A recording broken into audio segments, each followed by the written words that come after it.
Hello friends, welcome back to our channel study book में आपका बहुत बहुत स्वागत है। आज हम लोग वेस्ट बंगाल बोर्ड के क्लास 10 के एक हिंदी निबंध धूमकेतु इसका हम लोग बहुविकल्प प्रश्न करने वाले हैं। तो चलिए क्लास की हम लोग शुरुआत करते हैं। इसके जो सारे क्वेश्चन थे मैंने करा दिए हैं, चाहे वो लघु उत्तरीय हो, चाहे दीर्घ, चाहे लॉन्ग क्वेश्चन हो या शॉर्ट क्वेश्चन, मैंने सारा करा दिया। लास्ट बचा MCQ। अगर आप इतना कर लेते तो आपका एग्ज़ाम में एक भी प्रश्न नहीं छूटेगा। और व्याख्या सुन लीजिएगा तो और भी आपसे कुछ प्रश्न छूटने वाले एग्ज़ाम में नहीं है। मैं इस क्लास में आपको पूरा जो क्वेश्चन है 57, उसमें 50 क्वेश्चन आपको याद करवा दूंगा। दावे से कहता हूँ, बस आप पूरी शिद्दत से क्लास को देखते रहिए। चलिए क्लास को हम लोग शुरू करते हैं। धूमकेतु पाठ के लेखक कौन है?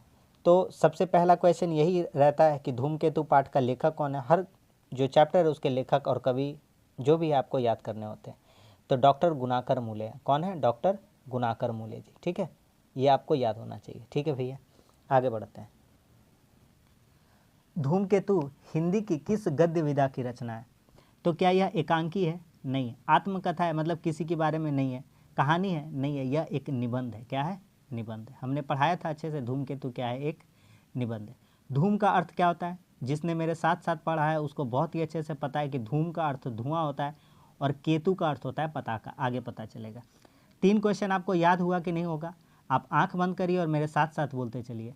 धूमकेतु पाठ के लेखक कौन है? डॉक्टर गुणाकर मूले। धूमकेतु हिंदी की किस विधा की रचना है? तो धूमकेतु एक निबंध है। धूम का अर्थ क्या होता है? धुआं होता है। क्या होता है? धुआं। अब बढ़ते हैं आगे।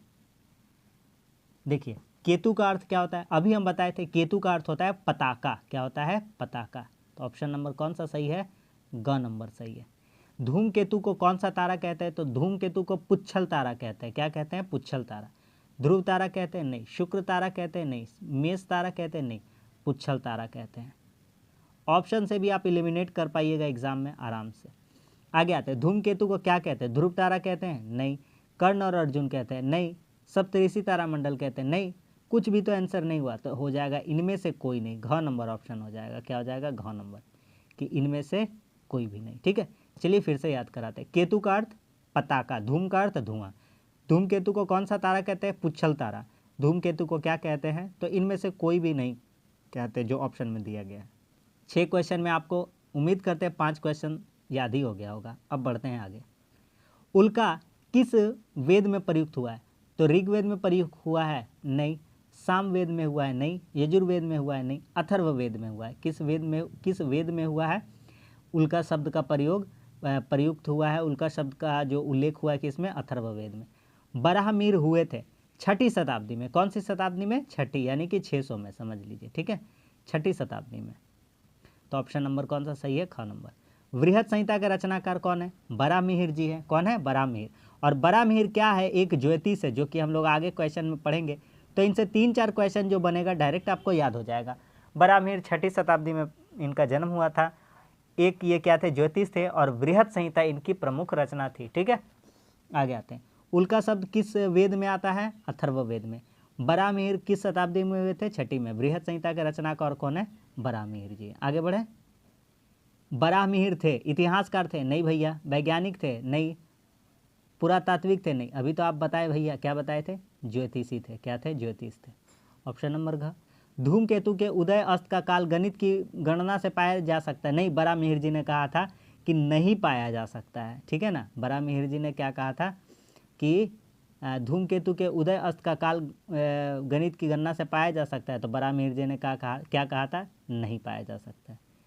यूरोप के आकाश में एक धूमकेतु प्रकट हुआ था। कब? तो 2-4 डेट है, आप याद रखते चलिएगा। ठीक है, आगे हम जिक्र करेंगे कब कब डेट का यहाँ पर आएगा एग्जाम में। बराहमिहिर क्या थे? एक ज्योतिष थे। धूमकेतु के उदय अस्त का काल गणित की गणना से पाया जा सकता है? बराहमिहिर जी ने कहा था नहीं पाया जा सकता है। यूरोप के आकाश में एक धूमकेतु कब हुआ था प्रकट? 1528 ईस्वी में। उम्मीद कर रहे याद होता चल रहा है। ठीक है। आकाश का राक्षस किसकी रचना? पढ़ाए थे तो आपको बताए थे, तो बोलिएगा हाँ भैया, देखते ही आंसर कर देंगे। आमरोई पेरी जी ने, क्योंकि आपने बहुत ही अच्छे से पढ़ाया था। धूमकेतु को देखकर लोग क्या कर जाते थे? भाग जाते थे? नहीं। सो जाते थे? नहीं। डर जाते थे? सिर्फ डरते नहीं थे, डरते भी थे और मर भी जाते थे डर के मारे। तो ऑप्शन नंबर घ सही हो जाएगा। डर गए और मर गए। तो याद रख सकते हैं। कैसे याद रख सकते हैं? जो डर गया वो मर गया, इस तरह से याद रख सकते हैं, ठीक है। आगे देखिए, किसने सिद्ध किया कि धूमकेतु पृथ्वी और चंद्रमा से बहुत दूर है? तीखे ब्राहे ने। किसने? तीखे ब्राहे ने। 2-4 ज्योतिष का बात यहाँ पर आएगा, कौन किसने क्या कहा था वो याद रखना होगा। आकाश का राक्षस किसकी रचना है? आम्रोई पेरी, ठीक है। धूमकेतु को देखकर लोग क्या करते थे? डरते थे और डर कर मर भी जाते थे कुछ लोग। किसने सिद्ध किया कि धूमकेतु पृथ्वी और चंद्रमा से बहुत दूर है? तीखे ब्राहे ने, ठीक है। अगला, तीखे ब्राहे कहाँ के थे? अफ्रीका महादेश के? नहीं भैया, अफ्रीका के नहीं थे। एशिया के थे? नहीं। उत्तरी अमेरिका के थे? नहीं। यूरोप के थे। कहाँ के थे? यूरोप महादेश के, ठीक है। तो ऑप्शन नंबर ग सही है। तीखे ब्राहे ने किस सन में सिद्ध किया कि धूमकेतु पृथ्वी और चंद्रमा से बहुत दूर है? तो 1577 ईस्वी में। कब? 1577 में। सबसे पहले यूरोप में कितना ईस्वी में धूमकेतु दिखा था? 1528 में। और तीखे ब्राहे ने कब सिद्ध किया कि जो धूमकेतु है पृथ्वी और चंद्रमा से बहुत दूर है? तो 1577। डेट में कन्फ्यूजन नहीं होना है, ठीक है। एडमंड हेली मित्र थे? किसके मित्र थे? तीखे ब्राहे के? नहीं। बरामिहिर के? नहीं। हेली के? हेली खुद हेली के थोड़ी मित्र हो सकते। आइजक न्यूटन के? हमने जब पढ़ाया था तो अच्छे से बताया था, तो सर आइजक न्यूटन के मित्र थे, ठीक है। आगे आते हैं, धूमकेतु सदस्य किसके सदस्य? चंद्रमा के? नहीं। मालूम नहीं। नहीं। वायुमंडल के? नहीं। सौर मंडल के। जिस तरह से हमारे जो अन्य ग्रह है, पृथ्वी है, शुक्र है, मंगल है, बृहस्पति है, शनि है, उसी तरह से जो धूमकेतु है यह भी हमारा सौरमंडल का ही एक सदस्य है। तो धूमकेतु किसके सदस्य है? सौरमंडल के। और किसने बताया था? एडमंड हेली ने बताया था। चैप्टर पढ़ने से क्या होता है ना, बहुत सारा जो अंदर में बात रहता है वो क्वेश्चन का ही रूप है एक तरह से, वही क्वेश्चन आगे जाकर बनता है, चाहे लघु उत्तरीय हो, चाहे अति लघु उत्तरीय, चाहे बड़ा क्वेश्चन हो, चाहे एमसीक्यू हो, ठीक है। इसलिए समझना बहुत ज़रूरी होता है। तो निबंध का व्याख्या जरूर देख लीजिएगा आप। तीखे ब्राहे कहाँ के रहने वाले थे? यूरोप महादेश के, ठीक है। मेरे साथ साथ बोलते चलिए, याद करते चलिए। तीखे ब्राहे ने किस सन में सिद्ध किया कि जो धूमकेतु पृथ्वी और चंद्रमा से बहुत दूर है? तो 1577 में। और यूरोप महादेश में सर्वप्रथम जो धूमकेतु कब दिखा था? 1528 में। एडमंड हेली किसके मित्र थे? आइजक न्यूटन के। धूमकेतु किसके सदस्य है? सौरमंडल के। धूमकेतु परिक्रमा करते किसका? मंगल का करेंगे? नहीं। चंद्रमा का करेंगे? नहीं। पृथ्वी का करेंगे? नहीं। अरे भैया, जो मुखिया होगा उसी का ना। सौरमंडल का मुखिया कौन है? हेड कौन है? सूर्य। और सभी ग्रह सूर्य की ही परिक्रमा करते हैं, तो धूमकेतु भी मजबूरी में किसका परिक्रमा करेगा? सूर्य का। हेली के अनुसार धूमकेतु कब कब दिखाई दिया था? तो हेली ने जो रिसर्च किया था, क्योंकि इसके बारे में जानकारी उपलब्ध थी धूमकेतु के, तो 1531 में तो था ही, लेकिन सिर्फ 1531 में नहीं, 1660 में नहीं, 1605 में भी नहीं, 1531 और 1682 दो जानकारी इन्होंने इकट्ठा किया था। तो देखा था कि 2 बार देखने को मिला था, एक बार 1531 और एक बार 1682 में। नई जानकारी के अनुसार हेली के धूमकेतु का नाभिक कितना है? तो नई जानकारी के अनुसार हेली का नाभिक कितना है? 16 × 9 किलोमीटर है, ठीक है। याद रखिएगा, ये सब बात डाटा याद रखना है। धूमकेतु परिक्रमा करता किसका? सूर्य का। हेली के अनुसार धूमकेतु कब कब दिखाई दिया था? 1531, 31 और 1682। नई जानकारी के अनुसार हेली के धूमकेतु का नाभिक कितना है? 16 × 9 किलोमीटर। आगे, धूमकेतुओं के उदय में कितने वर्ष का अंतराल होता है? तो 50 से 60। नहीं भैया, आप तो पढ़ाए थे। 80 से नहीं, ये भी नहीं होगा, इनमें से कोई नहीं। जब ऑप्शन तो हमारे पास दिया 75 या 76 सालों का, यानी कि सूर्य का एक चक्कर पूरा करने में धूमकेतु को 75 या 76 साल लग जाते थे। हेली ने क्या भविष्यवाणी की थी? हेली ने भविष्यवाणी की थी कि 1758 में यह धूमकेतु फिर से दिखाई देगा। क्या भविष्यवाणी की थी? कि 1758 ईस्वी में यह धूमकेतु प्रकट फिर से होगा। क्यों? क्योंकि पिछले डाटा को इन्होंने जब देखा कि यह 1682 ईस्वी में दिखा था, तो 1682 के बाद अगर 75 या 76 सालों के बाद अगर यह फिर से दिखता है, तो 1682 के बाद 76 सालों के बाद फिर से यह कब दिख जाएगा? तो हमारा कब दिख जाएगा? 1758 ईस्वी में, ठीक है। तो यही भविष्यवाणी की थी। क्या उनकी भविष्यवाणी हुई थी साबित? बिल्कुल हुई थी। और हेली की मृत्यु कब हुई थी? तो हेली जी की मृत्यु 1742 में हो गई थी। तो क्या वो अपनी भविष्यवाणी देख पाए थे सच साबित होता हुआ? नहीं, क्योंकि 16 साल पहले ही मर गए थे। हेली की मृत्यु कब हुई थी? 1782। देखिए कितना अच्छा से याद करवा दिया आपको, ठीक है। हेली का धूमकेतु पिछली बार कब दिखाई दिया था? तो 1910 में भी दिखा है, और 1910 के बाद 76 साल जोड़ लेंगे तो 1986 में भी दिखा था। तो ये दोनों डेट आपको याद रखना। एक डेट यहाँ दिया है क्वेश्चन के अकॉर्डिंग, लेकिन एग्जाम में आपको 1986 भी दे सकता है। बहुत सारे क्वेश्चन हैं, आराम से इसमें समझते हैं, फिर से हम समझाते हैं आपको। धूमकेतु के उदय में कितने साल का अंतर होता है? या तो 75 साल या तो 76 साल, 75 या 76 दोनों ठीक है। हेली ने क्या भविष्यवाणी की थी? कि पिछली बार प्रकट हुआ था 1682 ईस्वी में, तो अगला 76 साल या 75 साल बाद यह प्रकट होगा, तो अगला 76 साल बाद अगर प्रकट होना होगा तो वह फिर से कब दिखाई देगा हमको? 1758 ईस्वी में। ठीक है भैया। हेली की मृत्यु कब हो गई थी? भैया हेली बेचारे कब मर गए थे? 1682 ईस्वी में। इस कारण जो अपनी भविष्यवाणी की थी कि 1758 में धूमकेतु दिखेगा, क्या वह देख पाए थे? नहीं भैया, कैसे देख पाएंगे? 1758 में धूमकेतु आएगा, अब बेचारे मर कितने में गए थे? 1742 में, तो नहीं देख पाए थे। हेली का धूमकेतु पिछली बार कब दिखा था? 1910 ईस्वी में भी दिखा था, 1986 में भी दिखा था। अगली बार कब दिखेगा भैया? क्वेश्चन में आएगा, तो अगली बार दिखेगा 2062 में। तो आप लोग देखने के लिए तैयार रहिएगा। ठीक है, चलिए बढ़ते हैं आगे। उम्मीद करते हैं ये सब याद हो रहा है। खगोलविदों ने धूमकेतु की कितनी कक्षाएं निर्धारित की? अरे भैया ये सब कुछ पूछने का बात है, इतना अच्छा से आप पढ़ाएं। 1000 नहीं होगा, 220 नहीं होगा, 365 नहीं होगा, 1500 यानी कि 1500। कितनी? 1500। धूमकेतु के कितने भाग होते हैं भैया? इतना अच्छा से बताएं। सिर होता है, नाभि होता है और पूंछ होता है, 3 पार्ट होते हैं। तो कितने पार्ट होते हैं इसके? कितने भाग होते हैं? 3 भाग होते हैं। ठीक है। धूमकेतु का अधिकांश द्रव्य कहाँ रहता है? नाभिक में रहता है, बीच में। ठीक है।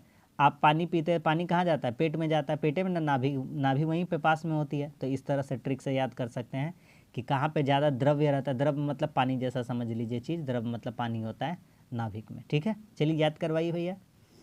खगोलविदों ने धूमकेतु की कितनी कक्षाएं बताई हैं?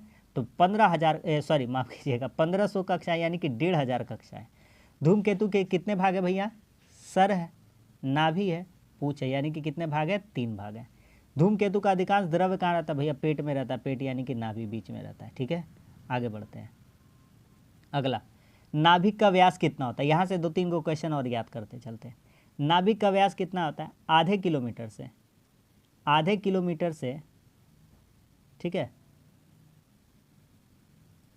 आधे किलोमीटर से 50 किलोमीटर तक। तो कौन सा आंसर सही हो जाएगा? ग नंबर सही हो जाएगा, आधे किलोमीटर से 50 किलोमीटर तक। ठीक है भैया। धूमकेतु किसके ताप से गर्म हो जाता है? अरे भैया कौन गर्मी देता है? सूर्य देता है, तो सूर्य का गर्मी से ना गर्म होगा। तो ऑप्शन नंबर ग सही है। ये सब क्वेश्चन याद नहीं करना है ना।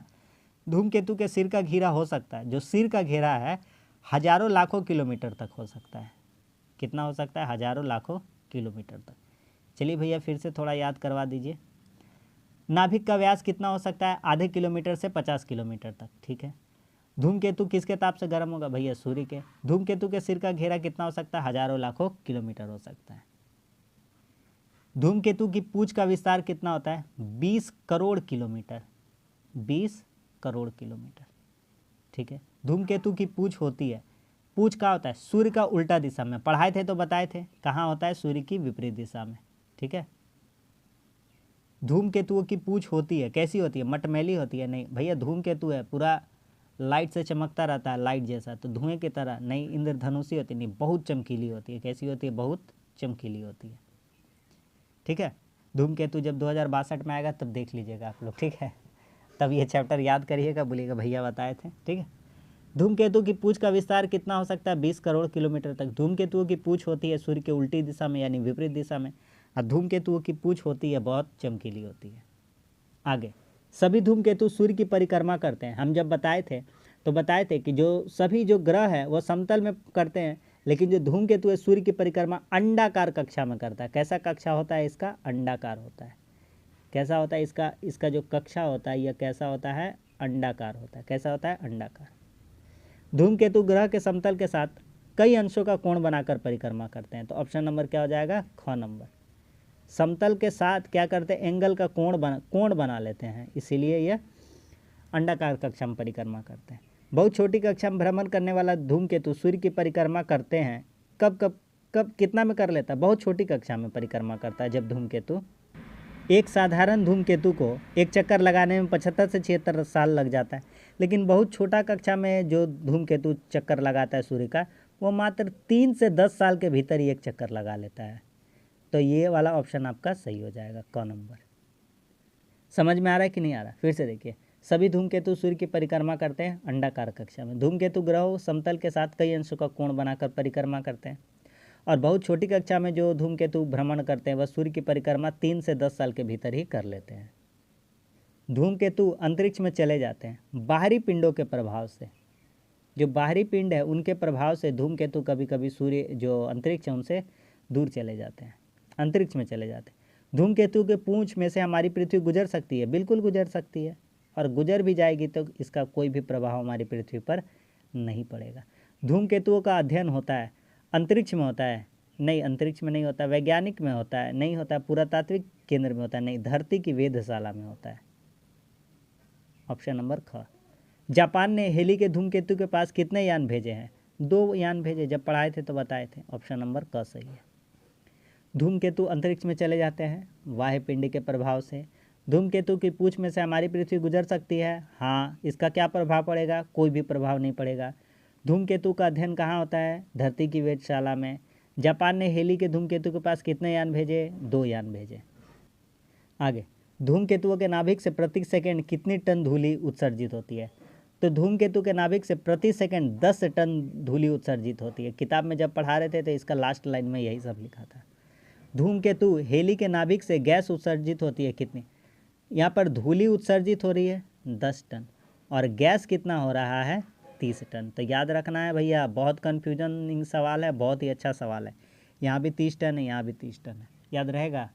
बोलिएगा कि हवा में ज़्यादा धूला रहता है कि गैस रहता है? तो ज़्यादा गैस ही रहता है। गैस हम देख थोड़ी पा रहे हैं, तरह तरह का गैस मौजूद है। धुला तो आँख से खैर कुछ कुछ दिख भी जाता है, जब गर्दा उड़ता है तो गंदा उड़ता है तो ज़्यादा मात्रा में किसका रहेगा? ज़्यादा मात्रा गैस का रहेगा। तो 30 टन गैस हो जाएगा और 10 टन क्या हो जाएगा? धूला हो जाएगा। इस तरीक़े से याद भी कर सकते हैं। हेली का धूमकेतु पृथ्वी और सूर्य के समीप कब आएगा? 3062 में। उतना दूर कहे जा रहे हैं? 2020 में। ये तो भैया चल गया कोरोना वायरस। 2045 में नहीं, 2062 ईस्वी में। याद है? अभी बताए थे क्वेश्चन, मोस्ट VVI क्वेश्चन है ये। कोमेत किस भाषा का शब्द है? भैया फारसी तो पढ़े नहीं थे, रोमन पढ़े नहीं, इंग्लिश पढ़े नहीं, चैप्टर में हम लोग यूनानी भाषा पढ़े थे। ऑप्शन नंबर घ सही है भैया।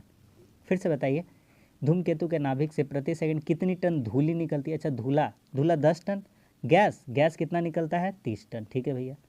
हेली का धूमकेतु पृथ्वी और सूर्य के पास कब आएगा? 2062 ईस्वी में। कोमेत किस भाषा से शब्द बना हुआ है? यूनानी से। कोमते का अर्थात होता है लंबे बालों वाला। आगे मिल जाएगा पढ़ने को, ये तो बता दिए, यूनानी भाषा। ठीक है। आइजैक न्यूटन के मित्र कौन थे? एडमंड हेली, हम आपको बताए थे। ठीक है। पाश्चात्य ज्योतिष में धूमकेतु को क्या कहते हैं? कॉमेट कहते हैं। क्या कहते हैं? कॉमेट। ये सब किताब का पहला लाइन है, तो कोई देर लग रहा है सब याद करने में? बच्चा वाला सवाल है। कोमते किस भाषा का शब्द है? यूनानी। आइजैक न्यूटन के मित्र एडमंड हेली। पाश्चात्य ज्योतिष में धूमकेतु को क्या कहता है? कॉमेट। देखिए अब, बिएला धूमकेतु कितने वर्षों में सूर्य का चक्कर लगाता था? 9 साल में नहीं, 9 तो कहीं से नहीं पढ़े थे। 11 साल में नहीं, 5 साल में नहीं, 7 साल। जो बिएला का धूमकेतु था वह कितने वर्षों में चक्कर पूरा कर लेता था? 7 साल में। कोमते का अर्थ अभी बताए थे भैया, पुच्छल तारा नहीं होगा, कॉमेट नहीं होगा, धूमकेतु नहीं होगा, लंबे बालों वाला हो जाएगा। कोमते शब्द का अर्थात क्या होता है?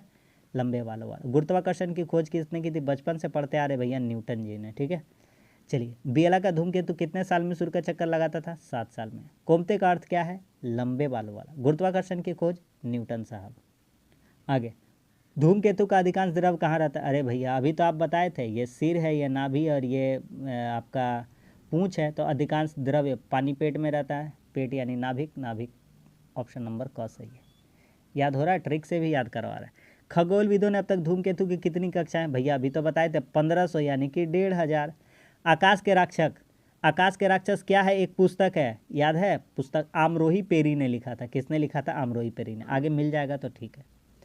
धूमकेतु का अधिकांश द्रव्य कहाँ रहता है? नाभि में।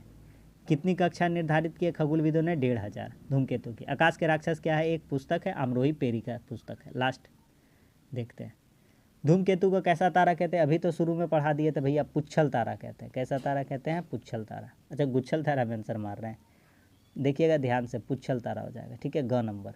महाभारत में भयंकर धूमकेतु किस नक्षत्र के पार पहुंचने पर भयंकर युद्ध होने की संभावना बताई गई थी? पुष्य नक्षत्र। ऑप्शन नंबर ख, पहला ही लाइन का आसपास था। ठीक है। हेली का धूमकेतु पृथ्वी और सूर्य के समीप कब आएगा? 2062 ईस्वी में आएगा। बस सवाल खत्म। तो उम्मीद करते हैं ये 15 से 20 मिनट का जो समय लिए आपको 57 क्वेश्चन में 50 क्वेश्चन हम आपको याद करवा दिए होंगे। एक बार और देख लीजिए, विश्वास मानिए एक भी क्वेश्चन आपका आंसर नहीं छूटेगा। व्याख्या भी आप इसका ज़रूर सुन लीजिएगा। ठीक है। तो वीडियो अच्छा लगा तो लाइक कर दीजिए, दोस्तों में शेयर करिए ताकि उन लोगों तक भी यह कंटेंट पहुँचे और उनको भी आसानी से याद हो जाए। चैनल पर नए तो चैनल को सपोर्ट करिए, चैनल को सब्सक्राइब कर लीजिए। चलिए मिलते हैं और हिंदी का जो क्लास है आप देखा करिए, बहुत सारा चैप्टर आपका अपलोड कर दिया। ऑलमोस्ट हिंदी का जो 10 का सिलेबस है हमने कवर करा दिया है, इंग्लिश भी कवर करा दिया है, और मैथ्स बचा है तो मैथ्स को भी धीरे धीरे अपलोड कर देंगे, वह भी आपका ख़त्म हो जाएगा। तो चलिए यही कहेंगे आपसे, अच्छा लगता है तो कमेंट्स जरूर करिए, चैनल पर नए हैं तो चैनल को सब्सक्राइब करिए। मिलते हैं अब अगले क्लास में, तब तक के लिए धन्यवाद। जय हिंद।